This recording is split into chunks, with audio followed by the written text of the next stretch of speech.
ngebahas topik kita hari ini adalah rahasia memilih produk reksadana. Tapi ini Oke. sebelum kita masuk terlalu dalam dulu, boleh dong perkenalkan dulu Pak Jeb siapa dan dari mana gitu. Ya, selamat sore teman-teman semua yang menyaksikan IG Live kami. Saya perwakilan dari Sinan Asset Management. Nama saya Jeffrey, beraku sebagai Direktur Marketing di Sinan Asset Management. Dan kami adalah manajer investasi sebenarnya sudah cukup lama, ya sejak 2011. Dengan nama awal dulu Archipelago Asset Management. Cuma di tahun 2018 kami diakuisisi oleh Sinhan Financial Group. Ya, buat rekan-rekan yang suka nonton film Korea atau mungkin suka jalan-jalan ke Korea pasti tahu lah dengan namanya Sinhan ya, karena pasti logonya ada di mana-mana seperti layaknya BCA atau BRI di negara tercinta kita ini.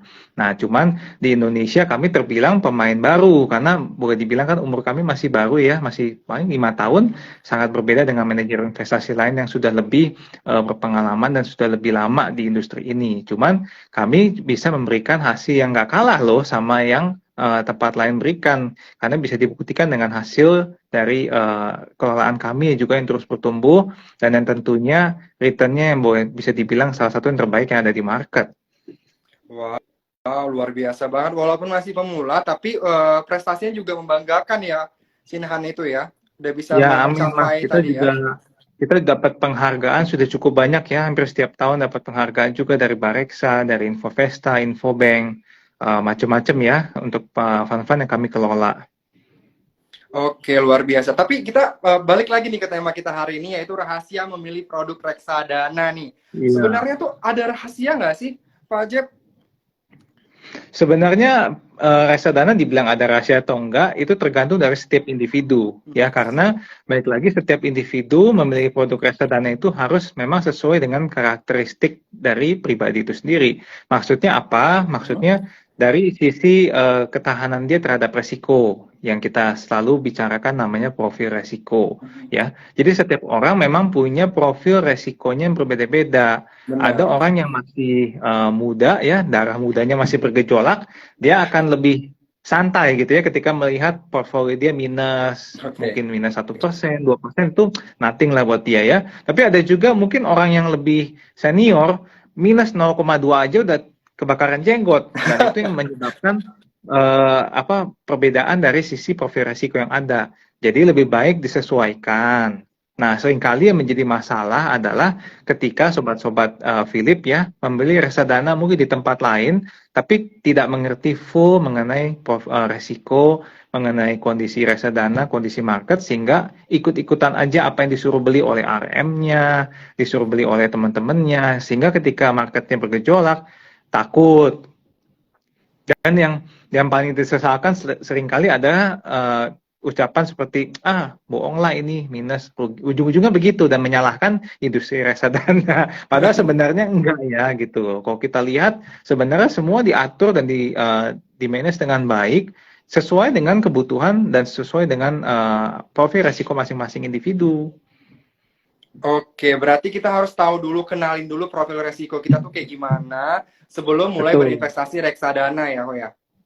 Betul, Mas. Benar. Oke, tapi gimana sih cara mengenali profil resiko kita sendiri tuh?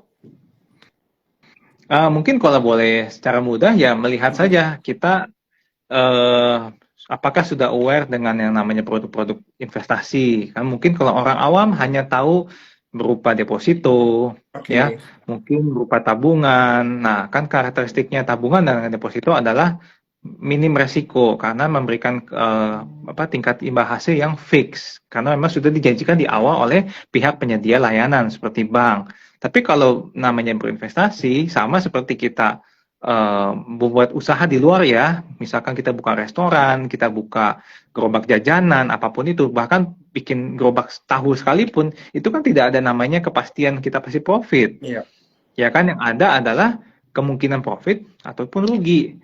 Nah, cuman kapan kita bisa mengatakan itu profit, kapan itu rugi, kan tergantung waktunya kita. Benar. Kalau kita bilang baru beli gerobaknya, kita belum jualan, sebenarnya kalau dibilang itu rugi, ya sudah rugi, karena kan duitnya sudah hilang setengah ya, buat modal kerja. Tapi kan kita bisa bilang, loh kita kan belum jualan, belum bisa bilang rugi. Nah, sama pula dengan reksadana juga, ataupun misalkan instrumen lain seperti saham, obligasi. Selama kita masih baru mulai, belum juga jual, belum ngapa-ngapain, ya itu belum bisa dibilang rugi atau untung. Nah, jadi sebenarnya mungkin pada dasarnya setiap individu tuh mengerti. Cuma kadang-kadang karena mereka punya pemikiran masih belum diatur dengan baik ya, atau masih belum terbiasa, jadi masih menganggap kalau sesuatu yang turun, walaupun nilainya turun, itu dianggap sebagai sesuatu kerugian. Padahal sih sebenarnya kan tidak ya. Jadi paling gampang pertama melihat kita individu tersebut sudah mengerti belum kalau produk itu ada resiko. Resikonya apa sih? Naik turun. Bisa nggak hilang total? Bisa sih kemungkinan hilang total, tapi kemungkinan kecil sekali gitu loh. Nah, yang kedua, seberapa takut dia kalau mengalami penurunan aset nilainya gitu ya. Nah, dari situ aja udah ketahuan. Kalau sedikit-sedikit takutan, ya berarti dia tipenya yang resiko rendah, nggak bersiap menerima resiko tinggi. Padahal kalau dibilang resiko, sebenarnya jauh lebih rendah resikonya daripada saham ya. Karena kan misalkan saham, kalau misalkan sekalinya nyangkut, ya nyangkut. Kita nggak bisa likuidasi, apalagi kalau masuk ke saham-saham tidur ya. Tapi kalau misalkan reksadana sekalinya turun, kita masih bisa likuidasi. Kecuali teman-teman salah berinvestasi di penyedia reksadana yang bodong gitu ya. Atau beli ke tempat-tempat penyedia investasi yang bodong seperti yang kemarin kejadian nih. Nah, itu yang harus diketahui. Oke, berarti yang paling penting itu adalah mengerti resikonya terlebih dahulu dan seberapa mau ruginya berapa besarnya gitu ya, Pak Jeff ya. Ya, betul. Oke. Terus aku juga mau ingetin lagi nih, balik lagi ke untuk Sobat Philip semuanya, boleh banget untuk tanya-tanya seputar reksadana. Nanti pertanyaan menarik bakal aku baca dan bakal dijawab langsung sama Pak Jeff-nya loh. Kapan lagi berkesempatan langsung dibahas sama Pak Jeff-nya dan juga langsung kita dapat giveaway juga kalau pertanyaan menarik. Dapat souvenir lagi ya. Nah, Oke. lumayan banget kan dapat merchandise, siapa tahu kan kamu beruntung gitu kan Sobat Philip, bisa dapat apa gitu nanti dari Philip ya kan, kapan lagi coba. Dapat ilmu plus dapat merchandise. Iya, cukup bertanya aja, tanyanya juga ya anything about reksadana. Nah, setuju banget. Nah, buat juga followers baru yang baru join, jangan lupa juga untuk follow Instagramnya Sinhan juga, dan juga follow Instagram Talk to Philip juga, dan juga boleh banget juga untuk tanya-tanya. Jadi kita bisa terbuka banget, tapi seputar reksadana aja ya, Sobat Philip semua ya. Oke, tapi aku mau balik lagi nih kok. Sorry. Jadi kan serasa akrab dan jadinya Pak Jeff. Sorry, balik lagi nih Pak Jeff. Kalau kenapa sih reksadana ini tepat untuk para pemula yang baru berinvestasi? Karena pada dasarnya reksadana itu kan produk yang diciptakan untuk meredam potensi resiko ya, atau potensi fluktuasi yang sangat tinggi gitu loh. Kalau seorang pemula yang tidak ngerti market langsung nyemplung pasar saham, pasar obligasi, dia akan berhadapan dengan resiko di mana harganya tuh naik turunnya cepat sekali ya, hitungannya bisa menit, jam. Sedangkan reksadana itu kan dana yang dikumpulkan rame-rame, dikelola oleh manajer investasi seperti kami ya, sehingga itu yang selama seharian itu kita yang berhadapan dengan market on behalf of clients. Jadi kita akan tampilkan pergerakan harga itu kan di akhir hari, sehingga boleh dibilang fluktuasi harganya adalah pada akhir hari. Jadi dibilang resikonya akan cenderung lebih kecil dibandingkan langsung berinvestasi ke saham, obligasi. Itu pertama, karena valuasi nilai hariannya atau waktunya itu lebih lama ya ketimbang saham atau obligasi langsung. Yang kedua, di dalam aset yang kami kelola kan ada diversifikasi, sehingga tidak semuanya naik, tidak semuanya turun, ada yang naik, ada yang turun, sehingga itu meredam. Ketika marketnya misalkan crash, tentu tidak akan se-crash kalau beli saham langsung. Kalau beli saham langsung, misalkan beli, contoh Bapak Ibu beli dulu Goto ya, misalkan, itu kan sehari bisa minus 7%.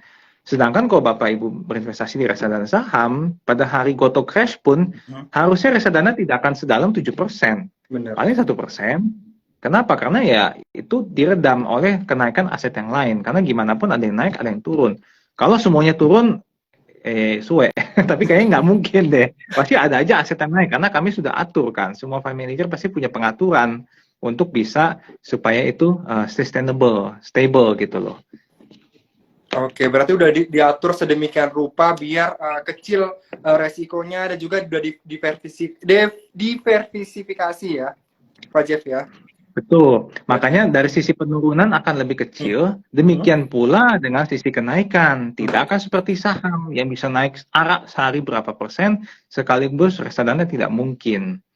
Tapi, baik lagi, akan lebih tenang karena tidak terlalu fluktuatif. Makanya sangat cocok untuk pemula dan bahkan sebenarnya untuk semua orang Oke. cocok untuk diversifikasi. Hmm. Kenapa? Karena reksadana boleh dibilang paling rendah volatilitasnya. Oke, berarti jangan lupa juga untuk kenali profil resikonya terlebih dahulu sebelum Setuju. berinvestasi reksadana. Iya. Nah, kalau misalnya ngomong profil resiko, ada apa saja sih jenis-jenis profil resiko nih, Pak Jeff? Pada umumnya terbagi 4 ya. Mhm. Yang pertama namanya dalam bahasa Inggris itu risk averse, artinya orang yang menghindari resiko sama sekali. Mhm. Berarti benar-benar tidak mau melihat potensi naik apa turun. Mhm. Yang maunya naik aja, tapi kecil gitu ya, pelan-pelan. Yang kedua namanya moderat ya. Yang Oke. kedua adalah moderat, artinya orang yang memang mau menerima fluktuasi tapi cukup aja, nggak usah terlalu apa namanya, nggak usah terlalu tinggi, nggak usah terlalu rendah. Lalu yang terakhir adalah ya resiko agresif, artinya dia siap menerima kenaikan penurunan yang cukup tinggi. Nah, itu secara garis besar terbagi dalam beberapa pilihan tersebut. Nah, kita harus lihat ke kita punya profil resiko masing-masing, masuknya adalah itu apakah kita orangnya risk averse, apakah kita orang yang moderat, apakah kita orang yang agresif. Itu tergantung dari pribadi, tergantung dari lingkungan, tergantung dari teman-teman kita juga. Kalau kita yang orangnya pendiam, Mhm. konservatif, tiba-tiba temanannya sama orang yang agresif semua, lama-lama juga bisa jadi agresif loh. Nah, jadi sebenarnya itu pilihan individu. Nah, Mhm. baiklah disesuaikan dengan pilihan produk juga. Begitu. Oke, oke. Berarti kenalin dulu deh gimana kamu biar bisa berinvestasi reksadana baru deh. Sorry, kenalin dulu profil resiko baru deh berinvestasi reksadana. Benar ya Pak Jeff ya? Betul, betul. Oke. Terus ada berapa jenis sih produk reksadana yang ada saat ini Pak Jeff? Sebenarnya kan pada umumnya baik lagi ada 4 juga. Yang Mhm. pertama itu reksadana namanya pasar uang. Itu adalah Oke. reksadana yang memiliki tingkat resiko paling rendah karena fluktuasinya juga paling kecil. Mhm. Karena basically memang isi dari aset-asetnya dimasukkan ke dalam deposito dan obligasi yang jangka pendek. Jadi bisa dibayangkan ya pertumbuhannya ya paling sekitar deposito lebih dikit.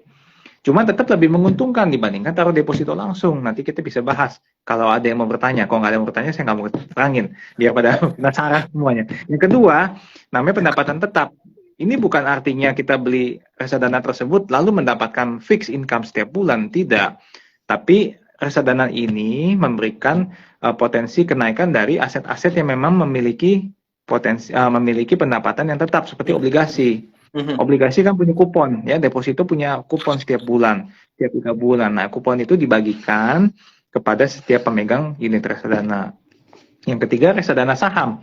Dari namanya jelas, berarti isinya saham semua, ya. Yang keempat, yang terakhir adalah reksadana campuran. Dari namanya sudah jelas, berarti isinya campuran dari 3 aset tersebut. Ada deposito, ada saham, ada juga obligasi. Nah, dari sisi resiko tentu bisa ketahuan ya, yang paling tinggi adalah reksadana saham, paling rendah adalah reksadana pasar uang, yang di tengah-tengah berarti campuran ataupun pendapatan tetap.